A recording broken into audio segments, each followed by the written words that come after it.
الرحمن الرحيم الحمد لله رب العالمين والصلاة والسلام على سيدنا ومولانا محمد وآله وأزواجه وذريته أجمعين اللهم أرنا الحق حقا وارزقنا اتباعه وأرنا الباطل باطلا وارزقنا اجتنابه اللهم أرنا حقائق الأشياء كما هي رب زدنا علما وعملا وإخلاصا وصلى الله تعالى على خير خلق محمد وآله وصحبه وأزواجه وذريته أجمعين برحمتك يا أرحم. Okay, so this is the second ayah from Surah Al-Najm, I think. By the star when it setteth, your compatriot erreth not, nor is he led astray. Neither speaketh he from mere impulse. The Quran is no other than the revelation revealed to him. In huwa illa wahyun yuha. So this translation, let me pick up Abdul Halim as well. Okay, the Quran is no other than the revelation revealed to him. One is strong in power taught it him. The Quran. That's Jibreel alayhi salam.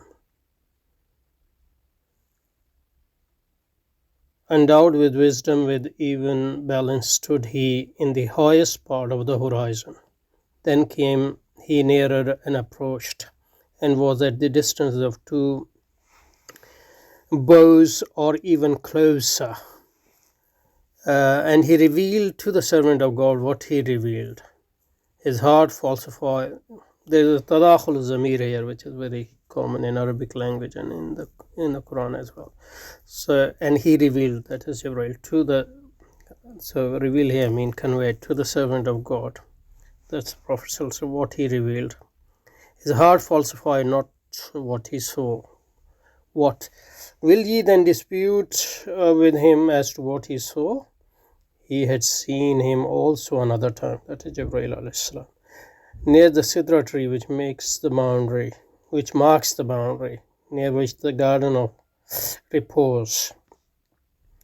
When the Sidra tree was covered with what covered it, his eye turned not aside, nor did it wander, for he saw the greatest signs of the Lord. Allah subhanahu wa ta'ala. Now, I don't think we need to dwell on these ayat that much, because Allama Iqbal is presenting them here as to the incommunicability of mystic experience. And so we will get back to that, sir. So he goes on to say that the incommunicability of a mystic experience, firstly, it's not a mystic experience, it's a revelation. And in that sense, is due to the fact that it's simply a matter of inarticulate feeling. It's not inarticulate feeling. So Quran, if he is talking about content, that's not true. And we made that conceptual distinction before, so you can refer back to that. If he mean by experience, very subjective feeling, even that can be conveyed to a certain extent. But obviously, if it is like a pain, if you're talking about experience, something like a pain that a person goes through, so obviously, then by definition, any experience, whether it's a mistake or not, cannot be conveyed in that sense. I don't know what's the point here. Untouched by discursive intellect.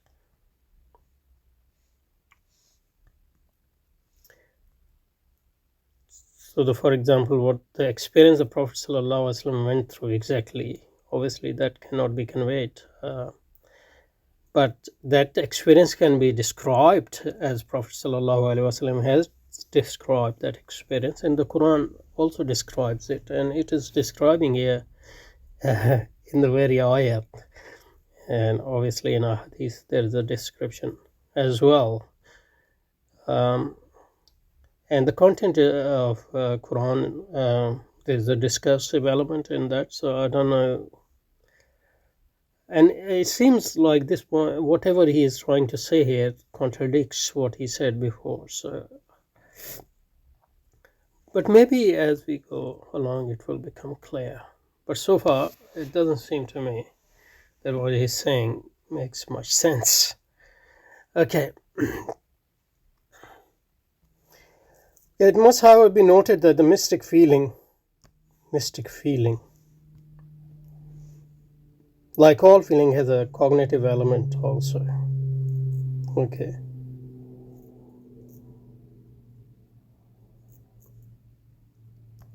And is by feeling he means a whole of a person, then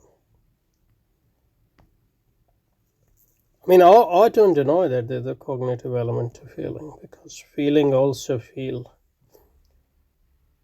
It's not just a subjective feeling, but they also feel the environment. They are also way of knowing the environment, I guess.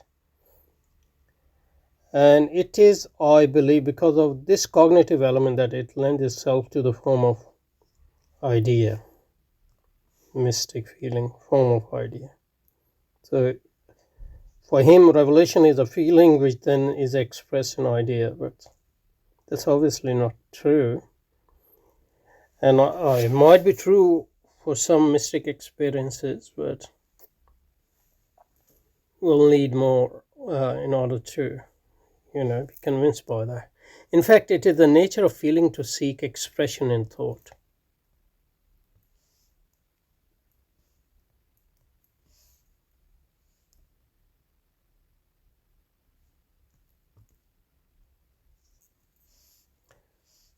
In the nature of feeling. Yeah, okay. Well, feeling, by feeling, he might mean here what we call ihsas. It would seem that the two, feeling and idea, it would seem that two, feeling and idea, are non-temporal, temporal aspect of the same unit of inner experience. What he's saying is revelation is an inner experience. The feeling is a non-temporal element, and temporal element is the actual content which is expressed. Obviously, we can't accept that as far as the Quran is concerned, or not entirely anyway. But remember, what he's trying to do is to provide a scientific justification for the revelation and the Quran and Islam. So for that, as we have seen again and again, he has to make a lot of concessions, which are, outside ijma. I think that's because what we need to do is first critically evaluate and deconstruct science and scientific method, and then we can use it. But if you use science or its understanding without deconstructing it first at the philosophical level and level of ilm kalam, then you are going to be compelled to make these sort of concessions, I think. Okay.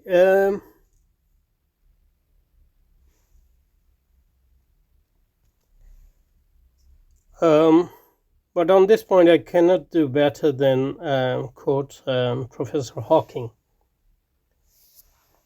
Professor Hawking,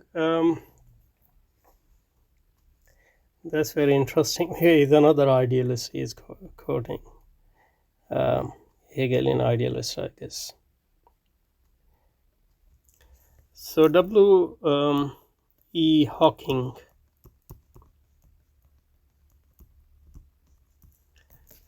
he was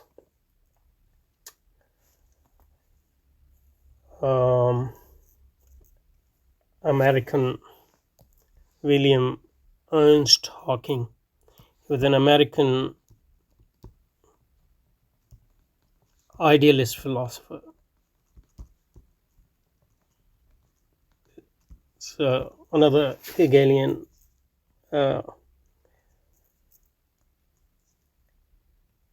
American Hegelian he's quoting. He was based at Harvard. So he was born in 1873. Died in 1966.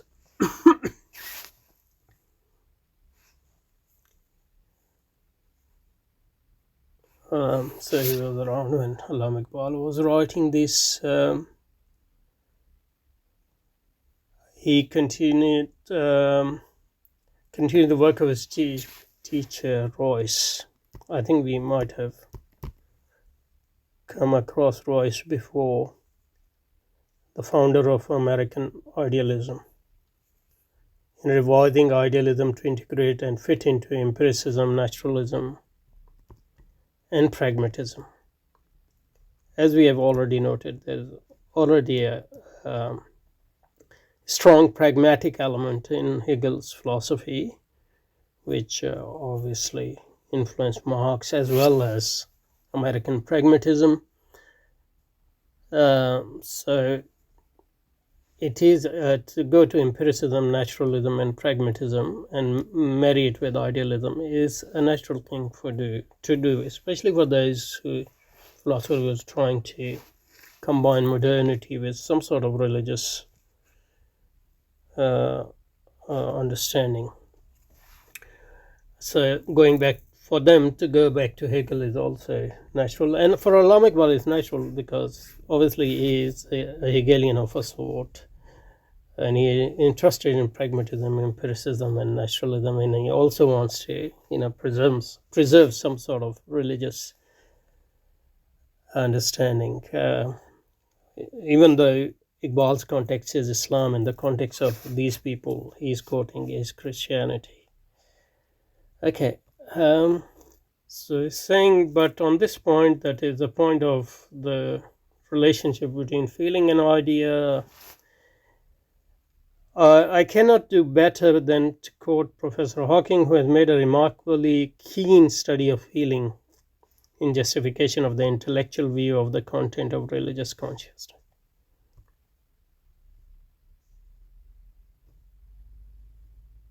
Study of feeling study of feeling is presented here to justify the intellectual element of religion, I guess. So what does he say? Probably I'll better stop here and start from this quote next time, inshallah.